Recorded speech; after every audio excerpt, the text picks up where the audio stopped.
मैं धनंजय दुधे चंद्रपुर के आदिवासी क्रांतिवीर बाबूराव पुल्लेसूर शेडमाके की जीवन कहानी आपके सामने कथन करने वाला हूँ। सौजन्य शताली शेडमाके गोंडवाना दर्शन पत्रिका। सन 1857 के स्वतंत्रता संग्राम में चंद्रपुर जिले का भी अमूल्य योगदान रहा है। अपने हक की आज़ादी के लिए चंद्रपुर के माटी पुत्रों ने अपने प्राण हंसते हुए न्यौछावर कर दिए और इतिहास में अमर हो गए। उनके नाम, कार्य, बलिदान को भले ही हमारे इतिहासकारों ने कम आंका, लेकिन इन वीरों की वीरगति को वे नकार नहीं पाए। न जाने ऐसे कितने ही आदिवासी वीर अपनी जन्मभूमि की लाज बचाते हुए शहीद हो गए, लेकिन इतिहास में उनके नाम भी विरले ही है। चंद्रपुर जिले के स्वतंत्रता संग्राम के इतिहास में अमर शहीद क्रांति सूर्य बाबूराव शेडमाके का बलिदान विशेष महत्वपूर्ण है।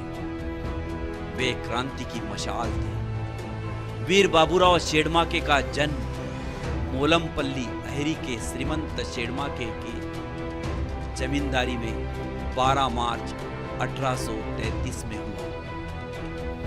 उनकी माता का नाम जुरजयाल जुरजा कुंवर था। बाबूराव को 3 साल की उम्र में गोटुल में डाला गया था, जहां वे मल्ल युद्ध में तीरमकांठा, तलवार, भाला चलाने में प्रशिक्षित हुए। वे अपने साथियों के साथ जंगल में शिकार पर जाते, साथ ही शस्त्र चलाने का अभ्यास भी करते। प्राथमिक शिक्षा के लिए British education central English medium Raipur Madhya Pradesh से 4वीं की पढ़ाई को पूर्ण कर वे मोलमपल्ली वापस आ गए। उम्र बढ़ने के साथ ही वे सामाजिक नीति मूल्यों को भी सीख गए थे। धीरे धीरे वे अपनी जमींदारी के गांवों के लोगों के संपर्क में आने लगे, जिससे उन्हें साहूकार ठेकेदारों द्वारा सामान्य जनता पर किए गए अत्याचार की जानकारी मिली। साथ ही अंग्रेजों के आने के बाद उनके द्वारा दी गई यातनाओं की भी जानकारी उन्हें मिलने लगी, जिससे उनकी समझ और बढ़ती गई। राज परिवार से होने के बावजूद उनमें जमींदारी की नहीं, बल्कि समाज के प्रति समर्पण का भाव अधिक था, जो समय के साथ और परिपक्व होता गया। उनकी शादी आंध्र प्रदेश के आदिलाबाद जिले के चेन्नूर के मडावी राजघराने की बेटी राजकुंवर से हुई। राजकुंवर भी बाबूराव के काम के प्रति उतनी ही समर्पित थी। उस समय चांदागढ़ और उसके आसपास के क्षेत्र में गोंड, प्रधान, हल्बी, नागची, माड़िया आदिवासियों की संख्या ज्यादा होने के कारण वैष्णव धर्म, इस्लामी, ईसाई धर्म का प्रभाव ज्यादा था। 18 दिसंबर 1854 को चांदागढ़ पर R.S. एलिस को जिलाधिकारी नियुक्त किया गया और अंग्रेजों द्वारा गरीबों पर जुल्म ढाने की शुरुआत हो गई। क्रिश्चियन मिशनरी के द्वारा भोले भाले आदिवासियों को विकास के नाम पर उनका धर्म परिवर्तन कराकर उन्हें छला जाता था। साथ ही यह क्षेत्र वन संपत्ति, खनिज संपदा से भरा हुआ था और अंग्रेजों को अपना कामकाज चलाने के लिए इन संपदाओं की जरूरत थी। इसलिए अंग्रेज आदिवासियों की जमीन पर जबरन कब्जा कर रहे थे। ये बात बाबूराव को कतई पसंद नहीं थी। जमीन का हक आदिवासियों का है और वो उन्हें मिलना चाहिए। उनका मानना था कि आदिवासी जिस तरह सामुदायिक जीवन पद्धति एवं सांस्कृतिक जीवन शैली में जीते हैं, उन्हें वैसे ही जीना चाहिए और धर्मांतरण कर अपनी असली पहचान नहीं खोनी चाहिए। इस तरह की चीजों ने उनके मन में विद्रोह की ज्वाला प्रज्वलित कर दी। और मरते दम तक अंग्रेजों के खिलाफ लड़कर अपने लोगों की रक्षा करने का उन्होंने संकल्प लिया। इस संकल्प को पूर्ण करने के लिए 24 सितंबर 1857 को उन्होंने जंगोम सेना की स्थापना की। अड़पल्ली, मोलमपल्ली, घोट और उसके आसपास की जमींदारी से 400-500 आदिवासी और रोहिलों की एक फौज बनाकर उन्हें विधिवत शिक्षण दिया और अंग्रेज के विरुद्ध युद्ध की घोषणा कर दी। अंग्रेजों को सबक सिखाने के लिए उन्होंने चांदागढ़ से सटे हुए राजगढ़ को चुना। राजगढ़ अंग्रेजों के कब्जे में था, जिसकी जिम्मेदारी अंग्रेजों ने रामशाह गेड़ाम को सौंपी थी। 7 मार्च 1858 को बाबूराव ने अपने साथियों के समेत राजगढ़ पर हमला कर दिया और संपूर्ण राजगढ़ को अपने अधिकार में कर लिया। राजगढ़ का जमींदार रामजी गेड़ाम भी इस युद्ध में मारा गया। राजगढ़ में हुई हार से कैप्टन W.H. क्रिस्टन परेशान हो गया और राजगढ़ को वापस पाने के लिए 13 मार्च 1858 को कैप्टन क्रिस्टन ने अपनी फौज को बाबूराव की सेना को पकड़ने के लिए भेज दिया। राजगढ़ से 4 किलोमीटर दूरी पर नांदगांव घोसरी के पास बाबूराव और अंग्रेज के बीच जमकर लड़ाई हुई। कई लोग मारे गए। इस युद्ध में बाबूराव शेरमाखे की जीत हुई। राजगढ़ की लड़ाई के बाद अड़पल्ली घोट के जमींदार वेंकटराव राजेश्वर राजगोंड भी बाबूराव के साथ इस विद्रोह में आकर सम्मिलित हो गए, जिससे कैप्टन क्रिस्टन और परेशान हो गया। उसने अपनी सेना को बाबूराव और उनके साथियों के पीछे लगा दिया। बाबूराव सतर्क थे। उन्हें अंग्रेजों की गतिविधियों का अंदाजा था। वे जानते थे कि क्रिस्टन अपनी फौज को उन्हें खोजने के लिए जरूर भेजेगा, इसलिए वे गढ़ीचुरला के पहाड़ पर पूरी तैयारी के साथ रुके हुए थे। अंग्रेज को खबर मिलते ही 20 मार्च 1818 को सुबह 4:30 बजे फौज ने पूरे पहाड़ को घेर लिया और फायरिंग कर दी। बाबूराव के सतर्क सैनिकों ने प्रतिकार करते हुए उन पर पत्थर बरसाए। इसमें अंग्रेजों के बंदूक की गोलियां खत्म हो गई, पर पत्थरों की बारिश नहीं रुकी। कई अंग्रेज बुरी तरह घायल हो गए और भाग गए। पहाड़ के नीचे उतरकर बाबूराव की जंगोम सेना ने वहां पड़ी बंदूकें, तोपें जब्त कर ली और अनाज के कोठार को आम लोगों के लिए खोल दिया। इस तरह एक बार फिर से बाबूराव और उनके सैनिकों की जीत हुई। बाबूराव, वेंकटराव और उनके साथियों के विद्रोह को खत्म करने के लिए परेशान कैप्टन क्रिस्टन ने फिर से चांदागढ़ से अंग्रेजी फौज को भेजा। 19 अप्रैल 1858 को सगनापुर के पास बाबूराव के साथियों और अंग्रेजी फौज में घनघोर युद्ध हुआ, जिसमें एक बार फिर अंग्रेजी फौज हार गई। इसके फलस्वरूप बाबूराव ने 29 अप्रैल 1858 को अहरी जमींदारी के चिचगुड़ी की अंग्रेजी छावनी में हमला कर दिया। कई अंग्रेजी सैनिक घायल हुए। वही टेलीग्राम ऑपरेटर गार्टलर और हॉल मारे गए। इनका एक साथी पीटर वहां से भागने में कामयाब हो गया।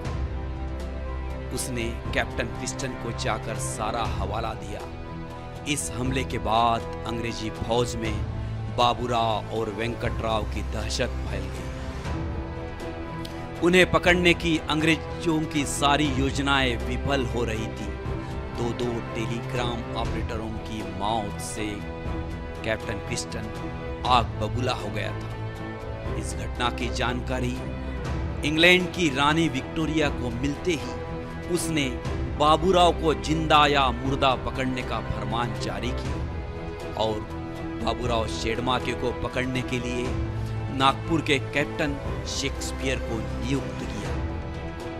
कैप्टन शेक्सपियर ने वीर बाबूराव शेरमाके को पकड़ने के लिए उनकी बुआ रानी लक्ष्मीबाई को, जो अहरी की जमींदार थी, उन्हें अपना माध्यम बनाया और बदले में बाबूराव शेडमाके की जमींदारी के 24 गांव और वेंकटराव राजेश्वर गोंड की जमींदारी के 67 गांव यानी कुल 91 गांव भेंट इनाम देने का लालच दिया। साथ ही मना करने पर अहरी की जमींदारी जब्त करने की धमकी भी दे दी। रानी लक्ष्मीबाई लालच में आ गई और बाबूराव को पकड़ने के लिए अंग्रेजों से मिल गई। बाबूराव इस बात से बेखबर थे। बाबूराव अपने साथियों के साथ घोट गांव में पेरसापेन पूजा में आए हुए थे। ये खबर लक्ष्मीबाई ने अंग्रेजों तक पहुंचाई और वे बाबूराव को पकड़ने के लिए घोट के पास पहुंचे। बाबूराव और अंग्रेजी फौज के बीच घमासान युद्ध हुआ और एक बार फिर अंग्रेजी फौज उन्हें पकड़ने में नाकामयाब रही और बाबूराव वहां से सही सलामत निकल गए। इस हार के बाद शेक्सपियर बौखला गया। उसने घोट की जमींदारी पर कब्जा कर लिया। इधर अचानक से हुए युद्ध में बाबूराव के कई साथी मारे गए। साथ ही आम लोग भी इसकी चपेट में आ गए। बाबूराव के आंदोलन में कई अड़चनें आने लगी। उनके और उनके साथियों की जमींदारी जब्त कर ली गई। वेंकटराव जंगल में छिप गए। जंगोम सेना बिखरने लगी और बाबूराव अकेले पड़ गए। घोट में हुई हार के बाद अंग्रेजों ने रानी लक्ष्मीबाई पर और दबाव बनाया। लक्ष्मीबाई को बाबूराव के अकेले पड़ने की खबर मिलते ही उसने बाबूराव को पकड़ने के लिए रोहिल्लों की सेना को भोपालपट्टनम भेज दिया। बाबूराव वहां कुछ दिन के लिए रुके हुए थे। रात को नींद में रोहिल्लों ने उन्हें पकड़ लिया। उस वक्त बाबूराव ने उन्हें विरोध न करते हुए उन्हें अपने काम का उद्देश्यों को समझाया और सही समय देखकर चुपके से वहां से निकल गए। बाबूराव लक्ष्मीबाई की सेना से बच निकलने की खबर कैप्टन को मिलते ही वो झल्ला गया। बाबूराव अहरी आ गए। इसकी जानकारी रानी लक्ष्मीबाई को मिलते ही उसने बाबूराव को अपने घर पर खाने का निमंत्रण दिया। वे निमंत्रण स्वीकार कर लक्ष्मीबाई के घर पहुंचे। इसकी खबर लक्ष्मीबाई ने अंग्रेजों तक पहुंचा दी। खाना खाते समय अंग्रेजों ने लक्ष्मीबाई के घर को घेर डाला और बाबूराव को बंदी बना लिया। बाबूराव को अंग्रेजों ने पकड़ लिया। ये बात वेंकटराव तक पहुंची और वे बस्तर चले गए। बाबूराव की गिरफ्तारी के बाद उनके अन्य साथियों को भी पकड़ा लिया गया। बाबूराव और उनके साथियों पर क्रिस्टन की अदालत में गार्टलड और हाल की हत्या एवं अंग्रेज सरकार के खिलाफ कार्रवाई करने का मुकदमा चलाया गया। उन्होंने अपने फैसले में बाबूराव को फांसी और उनके साथियों को 14 साल का कारावास का दंड सुनाया। 21 अक्टूबर 1858 को बाबूराव को फांसी की सजा सुनाई गई। 21 तारीख को शाम 4 बजे चांदागढ़ राजमहल, जिसको जेल में परिवर्तित कर दिया गया था, वहां के पीपल के पेड़ पर उन्हें फांसी दी गई। उस वक्त कैप्टन क्रिस्टन उनके दाईं ओर और कैप्टन शेक्सपियर बाईं ओर खड़े थे। बंदूकों की सलामी के साथ दोनों कैप्टन ने भी सलामी दी। मृत्यु की जांच पड़ताल के बाद उन्हें जेल के परिसर में मिट्टी दी गई। जिस पीपल के पेड़ पर वीर बाबूराव को फांसी दी गई, वो पेड़ आज भी चंद्रपुर की जेल में ऐतिहासिक विरासत के रूप में खड़ा है। हर साल 21 अक्टूबर को सारी जनता समाज पीपल के पेड़ के पास एकत्रित होकर वीर बाबूराव को सम्मानपूर्वक श्रद्धांजलि अर्पित करते हैं। वीर बाबूराव शेडमाके के बारे में एक आश्चर्यकारक घटना का जिक्र हमेशा कहने सुनने में आता है कि उन्होंने एक बार ताड़ोबा के जंगल में बांस का फल, जिसे ताड़वा कहा जाता है, उसका सेवन कर लिया था। वो फल बहुत जहरीला होता है और जो व्यक्ति उसे पाचन कर लेता है उसका शरीर वज्रदेही हो जाता है। बाबूराव ने उसे प्राशन कर लिया था, जिससे वे बेहोश हो गए थे, लेकिन कुछ देर बाद उन्हें होश आ गया और उसके बाद उनका शरीर पर किसी भी वार का कोई असर नहीं हो रहा था। उनमें एक अद्भुत शक्ति आ गई थी। वे मीलों तक बिना थके तेजी से भाग सकते थे। लक्ष्मीबाई के घर जब अंग्रेजों ने उन्हें पकड़ा तो प्रतिकार करने हेतु उन्होंने पानी पीने वाले लोटे से कई सैनिकों को घायल कर दिया, जिसमें एक की मौत हो गई। जेल में जब उन्हें फांसी दी गई तो उनका शरीर पत्थर की तरह था और गर्दन भी सख्त हो गई थी, जिससे फांसी की रस्सी खुल गई। उन्हें फिर जमीन पर लेटाया गया, लेकिन फिर रस्सी खुल गई। उन्हें फिर फांसी पर लटकाया गया, लेकिन फिर रस्सी खुल गई। ऐसा 3 बार हुआ।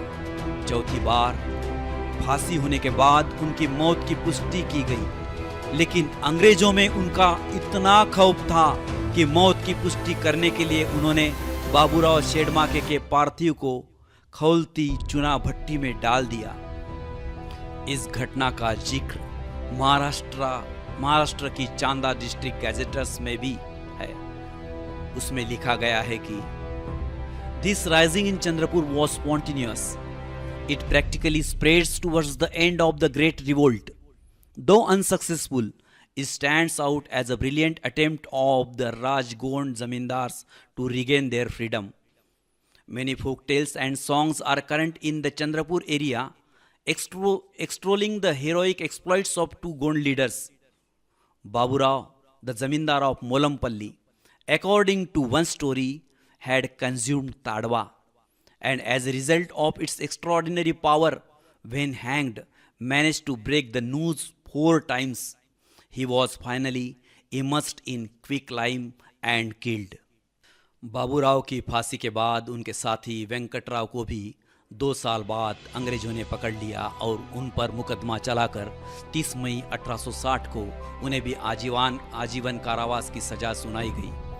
बाबूराव को गिरफ्तार करने वाली लक्ष्मीबाई को बाबूराव और वेंकटराव की जमींदारी इनाम में दे दी गई। जिस जमींदारी की लालच में लक्ष्मीबाई ने बाबूराव को पकड़वाया था, उनकी जमींदारी भी 1951 में समाप्त कर दी गई और लक्ष्मीबाई ने जो देशद्रोह कर चंद्रपुर जिले को कलंकित किया था, उनके लिए उनकी निंदा की गई। इस तरह 25 साल की उम्र में बाबूराव शेडमाके अपने शौर्य का प्रतीक दिखाते हुए स्वतंत्रता की खातिर बलिदान हो गए। उनके शौर्य और साहस के लिए भारत सरकार ने भारतीय डाक द्वारा 12 मार्च 2007 को उनके जन्म दिवस पर उनके नाम का एक स्टैम्प टिकट जारी किया। ऐसे महान वीर सपूत की याद में चंद्रपुर में उनका एक स्मारक बनाने का प्रयास हमारी आदिवासी समाज कई वर्षों से कर रहा है, लेकिन सरकार इस पर आज तक मौन है। चांदागढ़ के ऐतिहासिक किले में की हालत खस्ता हो रही है, इस पर भी शासन मौन है। सिर्फ पुरातत्व विभाग का बोर्ड लगा देने से किले की हिफाजत नहीं हो सकती, उनकी मरम्मत की भी जरूरत है। हर साल वीर बाबूराव शेडमाके बलिदान दिवस पर हजारों की संख्या में आदिवासी समाजगण चंद्रपुर जेल में पीपल के पेड़ के पास एकत्रित होकर उन्हें श्रद्धांजलि अर्पित करते हैं। गोंड राजाओं की धरती पर आज उनका कोई नामो निशान नहीं रह गया है, जो है वो भी ध्वस्त होने की कगार पर है। इसे बचाने के लिए सारे समाज को एकजुट होकर साहस के साथ इस समस्या का समाधान करने की जरूरत है। वही हमारे शहीदों के लिए खरी श्रद्धांजलि साबित होगी।